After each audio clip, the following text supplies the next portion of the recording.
ప్రపంచవ్యాప్తంగా రవాణా వ్యవస్థ శరవేగంగా మారిపోతోంది. పెట్రోల్, డీజిల్ స్థానంలో ఎలక్ట్రిక్ వాహనాలు వస్తున్నాయి. ఇక వియత్నాం లాంటి చిన్న దేశాలు కూడా క్రమక్రమంగా పెట్రోల్ వాహనాలను నిషేధించాలనే ఆలోచనలో ఉన్నాయి. ఇక మన దేశంలో కూడా క్రమంగా ఎలక్ట్రిక్ కార్లు, స్కూటర్లు అమ్మకాలు పుంజుకుంటున్నాయి. ఇక మార్కెట్లో ఏదైనా కొత్త ప్రోడక్ట్ వచ్చిందా అంటే గ్లోబల్ మార్కెట్లను చైనా శాసిస్తోంది. ఇక ఎలక్ట్రిక్ కార్ల విషయానికి వస్తే ఎలాన్ మస్క్కు చెందినటువంటి టెస్లాను చైనాకు చెందినటువంటి BYD వెనక్కి నెట్టింది. అయితే ఈ కార్ల అమెరికాతో పాటు కెనడాలో తన హవా కొనసాగించలేకపోతోంది. మరి దానికి కారణాలేంటో ఇప్పుడు ఈ ప్రత్యేక కథనంలో తెలుసుకుందాం.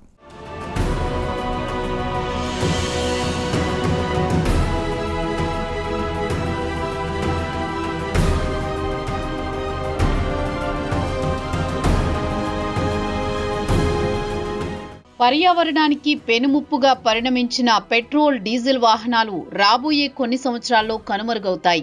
ఇండియాలో కూడా క్రమంగా రోడ్లపై ఎలక్ట్రిక్ కార్లు, స్కూటర్లు దర్శనమిస్తున్నాయి. వియత్నాం లాంటి చిన్న దేశం కూడా వచ్చే ఏడాది చివరి నుంచి పెట్రోల్ వాహనాలను నిషేధించాలని ప్రణాళిక సిద్ధం చేసింది. ఇక ఎలక్ట్రిక్ కార్ల విషయానికి వస్తే ప్రపంచ కుబేరుడు ఎలన్ మస్క్కు చెందిన టెస్లా అగ్రస్థానంలో ఉండేది. దీన్ని చైనాకు చెందిన BYD వెనక్కి నెట్టింది. గ్లోబల్ మార్కెట్లో టెస్లాకు గట్టిపోటీ ఇస్తోంది. ప్రపంచవ్యాప్తంగా 70% మార్కెట్ను BYD ఆక్రమించింది.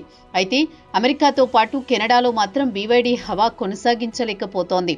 ఉత్తర అమెరికాలో ఈ కార్లు అత్యంత అరుదుగా కనిపిస్తూ ఉంటాయి. Brazilian president Lula da Silva ఈ ఏడాది యునైటెడ్ నేషనల్స్ క్లైమేట్ సమిట్ ప్రారంభించడానికి ముందే ఆయన బ్రిజిల్లో గతంలో అమెరికాకు చెందిన ఫోర్డ్ కార్ల ప్లాంట్లో కొత్త BYD మెగా ఫ్యాక్టరీ ప్రారంభోత్సవానికి సహకరించారు.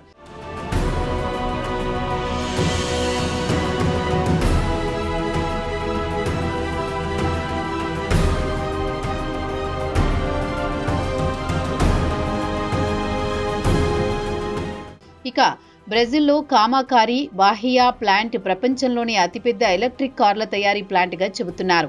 ప్రస్తుతం బ్రెజిల్లో COP30 క్లైమేట్ సమ్మిట్ జరుగుతున్న సమయంలో BYD అతిపెద్ద ప్లాంట్ ప్రారంభించడం అత్యంత ప్రాధాన్యత సంతరించుకుంది. అయితే COP30 సమ్మిట్కు చైనా పెద్ద ఎత్తున తమ అధికారులను పంపింది.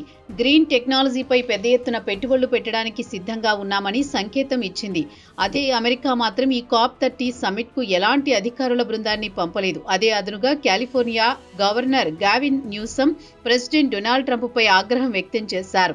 భవిష్యత్తును చైనాకు అప్పగిస్తున్నాడని ధ్వజమెత్తారు. అందుకే కాలిఫోర్నియా లాంటి రాష్ట్రాలు చొరవ తీసుకోవాల్సి వస్తోందని COP30 సమ్మిట్లో మాట్లాడుతూ అన్నారు. COP30 సమ్మిట్లో చైనా ఉంటే కేవలం ఒకే ఒక దేశం అమెరికా మాత్రం లేదన్నారు న్యూసమ్. ఇక ట్రంప్ ఈ క్లైమేట్ సమ్మిట్ బూటకమని, అంతా మోసమని COP30 సమ్మిట్ను అభివర్ణించారని న్యూసమ్ ట్రంప్పై ఆగ్రహం వ్యక్తం చేశారు.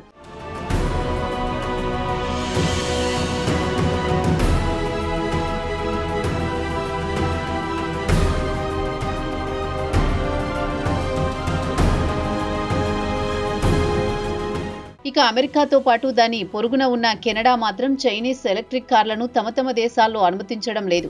ఈ కార్లపై భారీ ఎత్తున సుంకాలు పెంచేసి అమెరికాతో పాటు కెనడా మార్కెట్లో అమ్ముడు కాకుండా అడ్డుకుంటున్నాయి. మాజీ అమెరికా ప్రెసిడెంట్ జో బైడెన్ నుంచి ఈ తంతు కొనసాగుతోంది. చైనాకు చెందిన BYD గ్లోబల్ మార్కెట్లో దూసుకుపోతుంటే ఇటు అమెరికాతో పాటు కెనడా మార్కెట్లో మాత్రం కనిపించడం లేదు. మార్కెట్ పరిశీలకుల అంచనా ప్రకారం 5 ఏళ్ల క్రితం చైనాకు చెందిన ఎలక్ట్రిక్ కార్ల కంపెనీలు అంత పెద్దగా రాణించలేదు. అయితే గత 5 ఏళ్ల నుంచి చూస్తే టెక్నాలజీ పరంగా గ్లోబల్ మార్కెట్లను శాసించే స్థాయికి చేరుకున్నాయని చెబుతున్నారు. ఇంటర్నేషనల్ ఎనర్జీ ఏజెన్సీ అంచనా ప్రకారం చైనా 2024లో 12.4 మిలియన్ ఎలక్ట్రిక్ కార్లను తయారు చేస్తే ప్రపంచవ్యాప్తంగా 17.3 మిలియన్ ఎలక్ట్రిక్ కార్లు ఉత్పత్తి జరిగిందని IEA ఒక నివేదికలో వివరించింది.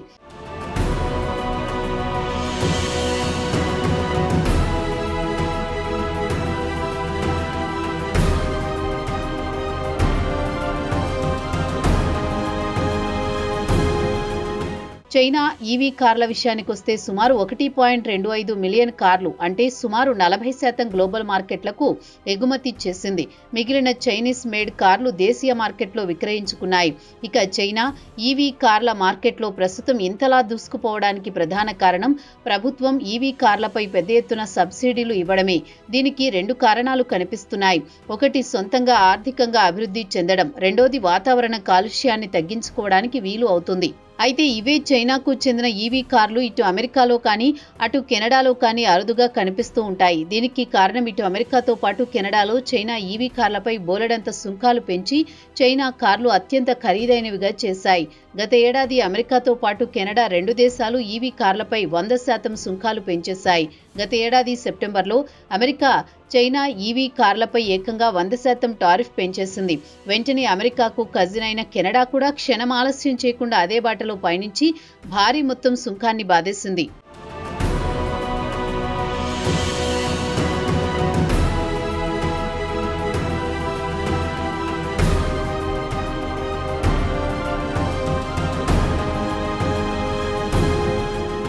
ఇక చైనా కార్లు అంటే యావత్ ప్రపంచానికి తెలిసిందే.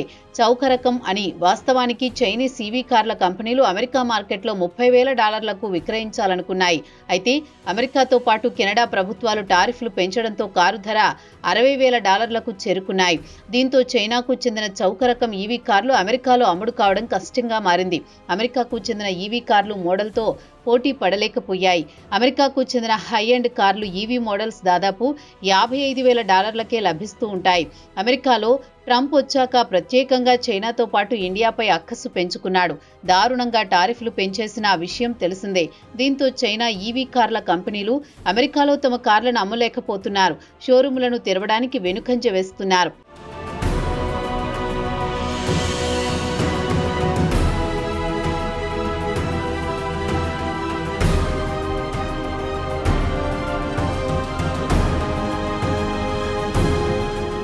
ఇక కెనడా కూడా 2035 నాటికి పూర్తిగా ఎలక్ట్రిక్ కార్లకు మారిపోవాలనుకుంటోంది. చైనా ఈవీ కార్లను తమ దేశంలోకి అనుమతించాలంటే ట్రంప్ను చూసి భయపడుతోంది.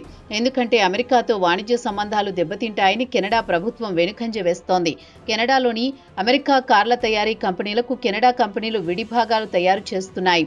అయితే ఇక్కడ ఆశ్చర్యం కలిగించే అంశం ఏమిటంటే ఇదే అమెరికా చైనా నుంచి పెద్ద ఎత్తున బ్యాటరీలు దిగుమతి చేసుకుంటోంది. ఈ బ్యాటరీలను అమెరికా మేడ్ ఈవీ కార్లకు బిగిస్తోంది. ప్రపంచంలోని పలు దేశాలకు చైనాకు చెందిన చౌకరకం కార్లను కొనుగోలు చేస్తుంటే అమెరికా కెనడాలు మాత్రం చైనా ఈవీ కార్లను అనుమతించడం లేదు. టెస్లా కారు $55,000 విక్రయిస్తే అదే చైనాకు చెందిన చౌకరకం ఈవీ $30,000 విక్రయిస్తామన్న ట్రంప్ మాత్రం ససేమిరా అంటున్నాడు.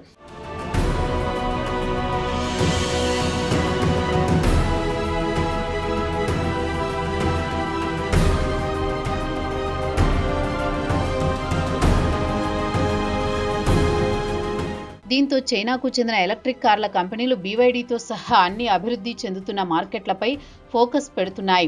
అయితే ఇక్కడ ఆశ్చర్యం కలిగించే అంశం ఏంటంటే రవాణా రంగంలో పర్యావరణానికి అనుకూలంగా ఉండే ఈవీ వాహనాలను గ్లోబల్ సౌత్ శరవేగంగా అందిపుచ్చుకుంటే అదే ఉత్తర అమెరికా మాత్రం బాగా వెనుకబడిపోయింది. గ్లోబల్ సౌత్ అంటే పేద దేశాలు లేదా ఇప్పుడిప్పుడే అభివృద్ధి చెందుతున్న దేశాలుగా చెప్పుకోవలసి ఉంటుంది. అయితే చైనీస్ ఎలక్ట్రిక్ కార్లు దాదాపు అన్ని యూరోపియన్ దేశాల్లో విక్రయిస్తున్నాయి. ఆ దేశాలు కూడా టారిఫ్లు విధిస్తున్నా అమెరికా కెనడా అంత కాదు. పోటీ సమానంగా ఉండేలా యూరోపియన్ దేశాలు చైనా కంపెనీలకు అవకాశం ఇస్తున్నాయి. అయినా BYD జపాన్, హంగేరీ, ఇండియాతో పాటు బ్రెజిల్లో అతిపెద్ద ఫ్యాక్టరీలో ఎలక్ట్రిక్ కార్లను తయారు చేస్తోంది. చైనాలో ఎలాగో అతిపెద్ద ఫ్యాక్టరీ కొనసాగుతోంది. షెన్జాన్లో 1995లో ఫ్యాక్టరీ ప్రారంభించింది. గత ఏడాది BYD 4.27 మిలియన్ కార్లను విక్రయించింది. ఇక అమెరికాలోని ల్యాన్ కాస్టర్, కాలిఫోర్నియా రాష్ట్రంలో BYD ఎలక్ట్రిక్ బస్సులతో పాటు బ్యాటరీలను ఉత్పత్తి చేస్తోంది. కార్లను మాత్రం ఉత్పత్తి చేయడం లేదు. ఇక IEA సమాచారం ప్రకారం 40% బస్సులు అమ్మకాలు యూరోపియన్ దేశాలైన డెన్మార్క్, ఫిన్లాండ్, నెదర్లాండ్స్, నార్వేలో విక్రయాలు జరుగుతున్నాయి. అలాగే దక్షిణ అమెరికా, మెక్సికోలు కూడా అమ్ముడవుతున్నాయి. ఇక అమెరికా విషయానికి వస్తే ఇక్కడ గత ఏడాది ఎలక్ట్రిక్ బస్సుల అమ్మకాలు తగ్గాయని IEA తెలిపింది. ఇక బస్సుల తయారీ కంపెనీలు దివాలా తీశాయి. నష్టాలు భరించలేని రెండవ బస్సు తయారీ కంపెనీ కూడా బస్సుల తయారీని నిలిపివేసింది. దీన్ని బట్టి చూస్తే పర్యావరణంపై ట్రంప్కు ఎంత శ్రద్ధ ఉందో తేలిగ్గానే ఊహించుకోవచ్చని పర్యావరణ ప్రేమికులు సెటైర్లు వేస్తున్నారు.